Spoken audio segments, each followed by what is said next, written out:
A fase 3, o que eu chamo de fase 3, do 14 aos 16 anos. É uma fase complicada. Todas as fases são complicadas, vamos dizer assim. Mas é assim, é aí que se dá o famoso estirão. Então, toda a bagagem que ele trouxe do sub-11, do sub-13, sub-10, você ensinou ele fazer, você ensinou ele correr o movimento de corrida direitinho, o movimento de salto, pode ser que ele chegue, né, nos 14 ou nos 16 anos mesmo e dá um branco nele, né?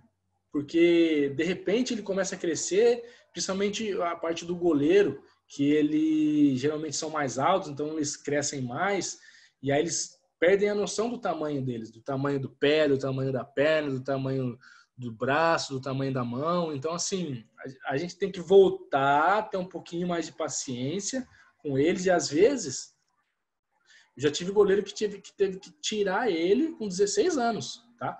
Com 16 anos, você tem que tirar ele um pouquinho de lado para ele reaprender a fazer os movimentos coordenativos de maneira correta novamente, para depois a gente dar um passo para trás, para depois dar 2 para frente. Né? Porque ele chega nessa fase, às vezes é como se esquecesse de fazer os movimentos, mas não é que ele esqueceu, não é que ele ficou ruim de repente. É uma coisa que a gente tem que tomar cuidado também quando a gente olha para esses goleiros, para esses meninos. Né? A gente tem que tomar cuidado com a maneira que a gente aborda eles e saber que eles não sumiu o que eles sabem do dia para a noite. Simplesmente ele houve um estirão e ele está tendo que reaprender a lidar com o corpo dele novamente, certo? E aí a gente tem que fazer todo um trabalho de reestruturação das habilidades, tal como eu falei.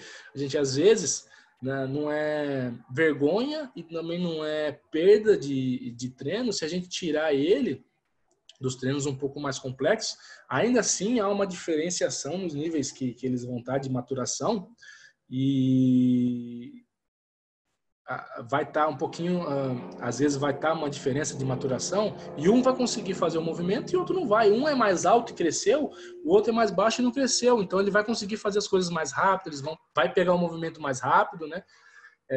E aí às vezes você tirar esse menino que perdeu o movimento e fazer com ele paralelo vai ser um ganho melhor do que você introduzir, deixar ele fazendo tudo o que os outros estão fazendo de maneira correta e ele não está conseguindo fazer. Na cabeça dele, psicologicamente, pode entrar para ele e falar assim, nossa, eu desaprendi, eu sou ruim, né? E não é esse o caso. Então, vamos fazer essa abordagem, né, de maneira mais natural possível, vamos dizer assim. Mais natural. Não, tá tudo bem. Você não está conseguindo fazer? Beleza, vamos fazer menos, faz mais devagar, faz mais prestando atenção no que você está fazendo, né? Ou enquanto os outros estão lá fazendo a finalização, fazendo um jogo, você pega esse menino que está com um pouquinho mais de dificuldade e faz uma coisa mais específica para ele, mas o importante é a atenção que a gente vai dar nisso, é a atenção que a gente vai dar para eles, né? O desenvolvimento neuropsicomotor óculo manual, ele já vai estar muito completo nessa fase. Então, assim, ele já vai ter a noção de tempo, noção de espaço, noção de profundidade, onde ele tem que lançar a bola, onde a bola vai vir. Então, a gente já pode fazer uma diferença, uma gama de treinos muito mais complexas com esses goleiros. Novamente, a gente, com a intensidade, a gente tem que tomar cuidado com a intensidade, porque às vezes a gente quer, às vezes a gente ainda traz, né, daquela coisa dos antigos, que goleiro tinha que entrar primeiro e sair por último. Goleiro, se o treino não fosse bom, se o treino fosse bom do goleiro, ele tinha que sair com a língua aqui no peito, cansado, sem conseguir andar. E isso hoje já não é uma verdade, né? Isso hoje nos treinamentos de goleiro, você pode ver dos principais clubes, seleções e tal, se você acompanhar um treinamento diário, né, desses profissionais, você vai ver que eles entram inteiros e saem inteiros do treino. Né? Eles vão sair mais cansados, obviamente, mas eles vão sair inteiros, com capacidade de treinar mais.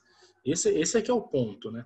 Quando chega num ponto que o menino não consegue mais andar ou não consegue mais se manter a estrutura dele de coluna ereta, ele já não vai conseguir fazer a movimentação, não vai conseguir mais fazer o cérebro vai mandar a informação e as pernas e os braços não vão reagir, né? Então, a gente já pode começar também com treinos de velocidade e força já com eles, fazendo um agachamento, fazendo academia normal, mas sempre tomando cuidado, nunca a 100% ainda, porque eles ainda estão, como eles estão no estirão, esse estirão é uma porta muito fácil para lesões, né? Porque dá uma fragilizada nas articulações, na parte muscular. Então, sempre 70%, 80% das capacidades. E eu falo que assim, nem chegar a isso. É mais ensinar movimento. A gente ainda está ensinando movimento, né? E tomar cuidado para a gente ainda não especializar ele por completo. Ele ainda está aspirante a goleiro, né? Ele ainda está aspirante àquela posição, ele ainda está aprendendo, ele está aprendendo um pouco mais como vai ser a vida profissional dele, né? Então, assim,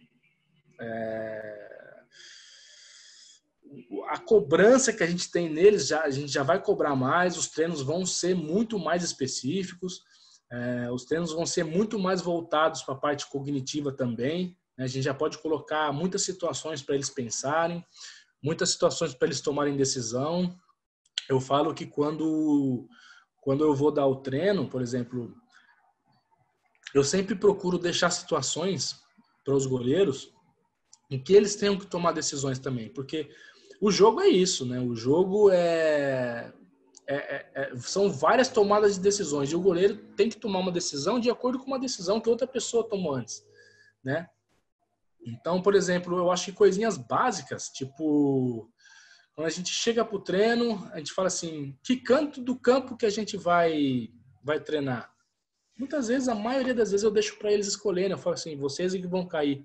E aí, escolham aí onde que vocês vão colocar, onde vocês vão cair, onde vocês querem colocar. Se eles escolherem uma parte, obviamente que eu vou interferir se eu ver que aquilo vai atrapalhar no meu treino, mas se eles escolherem que está um local que está um pouquinho melhor, que eu escolheria outro, a decisão é deles. Então, a gente tem o treino ali e eles entram em consenso. Então, assim, tomada de decisões de muitas formas a gente pode dar para eles já, deixar um certo tipo de autonomia com eles, né? E assim, as competições entre eles e entre as equipes, entre os clubes, já começam a ser mais profissionais também, um pouco mais querendo ganhar, querendo ser campeão, querendo passar por cima. Ainda assim, eu acredito que a gente tem que tomar cuidado num tipo de abordagem nessa fase que a gente fala com eles, né? Que a gente não pode ganhar a todo custo. A gente ainda está formando caráter, né? Nessa fase, a gente ainda está formando o caráter do atleta.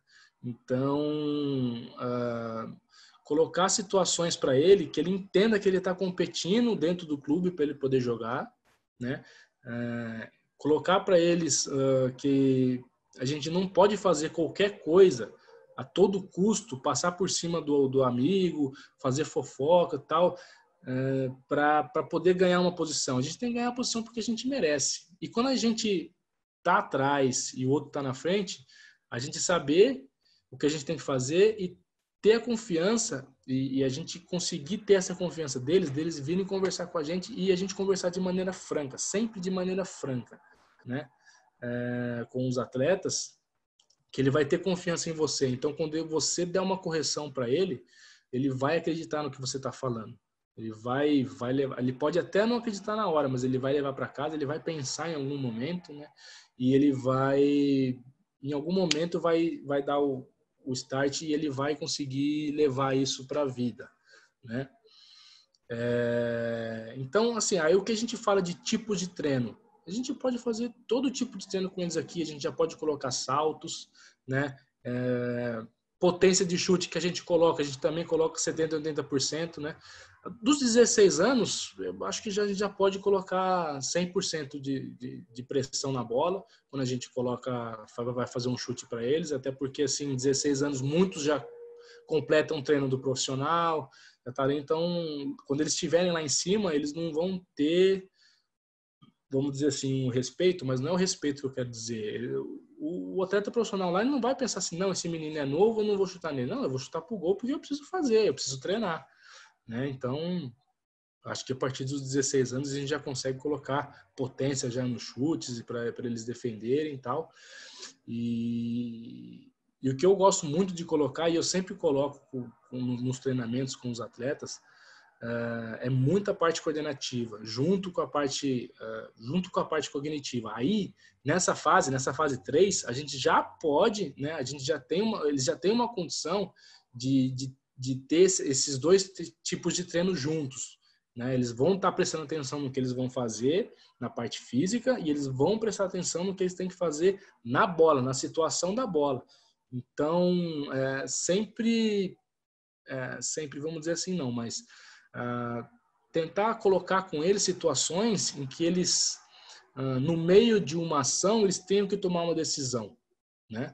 Tipo, eu estou fazendo um skipping lateral e há uma jogada lá na frente que eu tenho que posicionar num certo tipo de ângulo.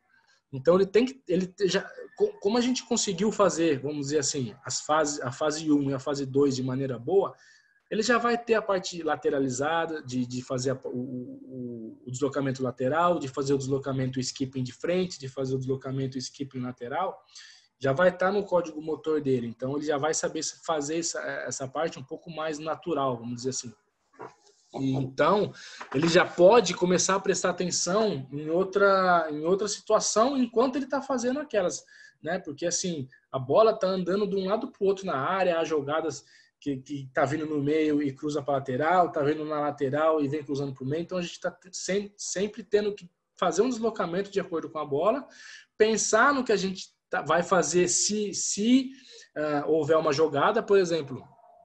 Se está vindo uma jogada pelo centro, eu vou estar posicionado para um chute, né? Eu vou estar pensando assim para ele. Eu, como goleiro, vou estar pensando: eu vou estar posicionado para o chute que ele pode chutar, mas aí ele toca lateral. Aí eu tenho que mudar a minha ação, mudar a minha posição, mudar o meu ângulo, né? E pensar novamente: agora ele pode chutar, agora ele pode cruzar. Então eu tenho que posicionar nesse ângulo aqui, certo? Então, essa é uma fase muito, muito boa, né? Que é para a gente começar a introduzir esse tipo de ações e esse tipo de treinamentos para os goleiros, né? Para eles desenvolverem melhor essa parte do repertório motor deles, para eles não ficarem pensando muito no que eles vão fazer, para sair mais naturalmente para eles, né?